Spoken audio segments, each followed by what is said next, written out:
Senhor Presidente, nos meses recentes temos testemunhado a formação de dois lados opostos que eu chamaria bíblicos, os filhos da luz e os filhos das trevas. Os filhos da luz constituem a parte mais evidente da humanidade, enquanto que os filhos das trevas representam uma absoluta minoria. E, no entanto, os primeiros são objeto de uma espécie de discriminação que os coloca numa situação de inferioridade moral relativamente a seus adversários, que frequentemente mantêm posições estratégicas no governo, na política, na economia e na mídia. De um modo aparentemente inexplicável, os bons são feitos reféns pelos maus e por aqueles que os ajudam, seja por interesse, seja por medo. Estes dois lados, que têm uma natureza bíblica, seguem a nítida separação entre os filhos da mulher e os filhos da serpente. De um lado estão aqueles que, embora tenham mil defeitos e fraquezas, são motivados pelo desejo de fazer o bem, de ser honestos, de formar família, de se dedicar ao trabalho e dar prosperidade à sua pátria, de ajudar os necessitados e, obedecendo à lei de Deus, merecer o reino dos céus.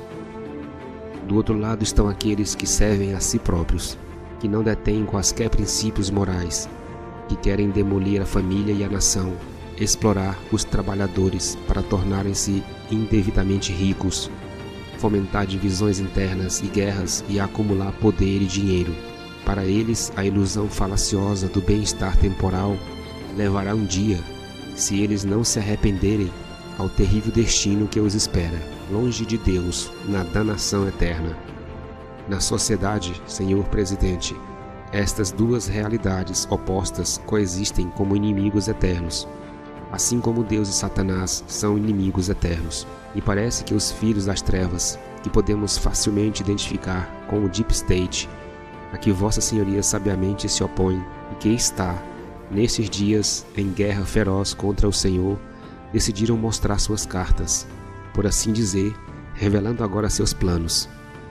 Eles parecem estar tão certos de já ter tudo sob controle que deixaram de lado a circunspecção que até agora tinha escondido, ao menos parcialmente, as verdadeiras intenções deles.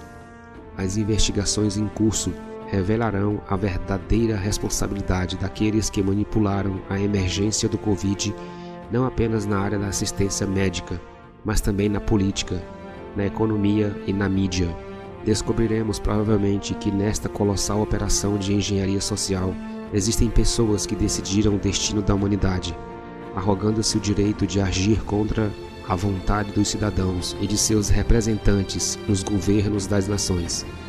Descobriremos também que os tumultos destes dias foram provocados por aqueles que, vendo que o vírus está inevitavelmente desaparecendo, que o alarme social da pandemia está minguando, tiveram necessariamente que provocar distúrbios sociais, para que fossem seguidos de repressão, que, embora legítima, pudesse ser condenada como agressão injustificada contra a população. O mesmo está acontecendo na Europa, em perfeito sincronismo.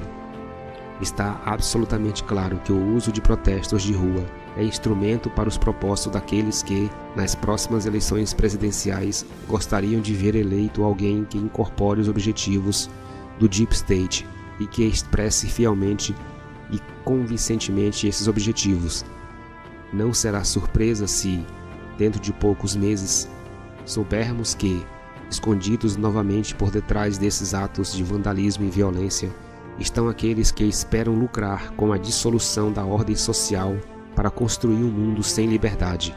Solve et coagula, como ensina o provérbio maçônico. Embora possa parecer desconcertante, os alinhamentos opostos que descrevi também existem nos círculos religiosos. Existem pastores fiéis que cuidam do rebanho de Cristo, mas há também mercenários infiéis que procuram dispersar o rebanho e entregá-lo para que seja devorado pelos lobos vorazes. Não é surpreendente que estes mercenários sejam aliados dos filhos das trevas e odeiem os filhos da luz. Assim como existe um Deep State, existe também uma Deep Crush que traz seus deveres e renega seus compromissos perante Deus. Assim, o inimigo invisível que os bons governantes combatem nos negócios públicos é também combatido pelos bons pastores na esfera eclesiástica. Trata-se de uma batalha espiritual, da qual eu falei em meu recente apelo publicado no dia 8 de maio. Pela primeira vez, os Estados Unidos têm em sua pessoa um presidente que corajosamente defende o direito à vida, que não tem vergonha de denunciar a perseguição aos cristãos ao redor do mundo, que fala de Jesus Cristo e do direito dos cidadãos à liberdade de culto. Sua participação na Marcha pela Vida e, mais recentemente, sua proclamação do mês de abril como mês nacional da prevenção do abuso infantil são ações que confirmam de que lado Vossa Senhoria deseja lutar. E quero crer que nós dois estejamos do mesmo lado nesta batalha, embora com armas diferentes. Por essa razão, acredito que o ataque que Vossa Excelência sofreu após sua visita ao Santuário Nacional de São João Paulo II é parte da narrativa orquestrada pela mídia que não busca lutar contra o racismo e promover ordem social, mas agravar os ânimos. Não busca a justiça, mas legitimar a violência e o crime. Não deseja servir a verdade, mas favorecer uma facção política. E é desconcertante que haja bispos, como os que eu denunciei recentemente, que por suas palavras provam que estão alinhados com o lado oposto. Eles são subservientes ao Deep State, ao globalismo, ao pensamento alinhado, que eles invocam com frequência cada vez maior, chamando-a de fraternidade universal, que nada tem de cristã, mas que evoca as ideias maçônicas daqueles que querem dominar o mundo, expulsando Deus dos tribunais, das escolas, das famílias e talvez até mesmo das igrejas. O povo americano é maduro e entendeu agora o quanto a mídia tradicional não deseja disseminar a verdade, mas quer silenciá-la e distorcê-la, propagando a mentira, que é útil para os objetivos de seus senhores. No entanto, é importante que os bons, que são a maioria, despertem de seu marasmo e não aceitem ser enganados por uma minoria de pessoas desonestas com propósitos inconfessáveis. É necessário que os bons, os filhos da luz, se unam e façam ouvir suas vozes. E que maneira mais eficiente existe de se fazer isso, Senhor Presidente, do que pela oração, pedindo ao Senhor para proteger Vossa Excelência, os Estados Unidos e toda a humanidade deste enorme ataque do inimigo. Diante do poder da oração, as enganações dos filhos das trevas cairão, suas conspirações serão reveladas, suas traições serão desvendadas, seu poder assustador acabará em nada.